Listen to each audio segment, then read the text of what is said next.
এই বছরের ১ম আজকে আমি করলা ভাজি খাচ্ছি। আর এই করলা ভাজি করতে গিয়ে আমার যে নাকানি চুবানি খাইতে হইছে গাইস, কি বলবো? মানে এই করলা ভাজি করতে গিয়ে করলা ভাজিতে অনেকগুলো হলুদ পড়ে গিয়েছিল। তারপর আমি আবার ওইটাকে ধুয়ে আবার নতুন করে ভেজেছি। ব্যাপার না, করলা ভাজিটা তারপরেও মজার হয়েছে গাইস। তো তারপরে এখানে নিয়েছিলাম নদীর পাঁচমিশালি ছোট মাছ। মানে এই মাছগুলো আমাদের এদিকে খুব ভালোই পাওয়া যায়। কুড়িগ্রাম মানে তো সবাই জানে এখানে নদী বেশি, তো সেই নদীর মাছ আর কি গাইস, মানে হচ্ছে আমাদের পাশের নদী যে আছে সেখানকার মাছ আর কি।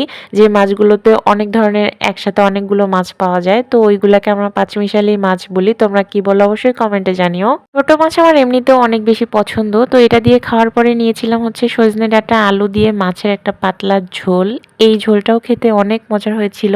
সজনে ডাঁটাটাও এই বছরেই আমি আজকে প্রথম খাচ্ছি, কারণ এর আগে বাজার থেকে নিয়ে আসা হয়নি, তাই আমার আর খাওয়া হয়নি। আগে আমার সজনে ডাঁটাটা তেমন একটা পছন্দের ছিল না, কিন্তু এখন কেন জানি না ভালো লাগে আর আমিও খাই এটা। তো তোমরা কে কে আছো আমার মতো যে এটা পছন্দ করো অবশ্যই কমেন্টে জানিও। তো আজকের ভিডিওটা এই পর্যন্তই, তোমরা ভালো থেকো, আল্লাহ হাফিজ।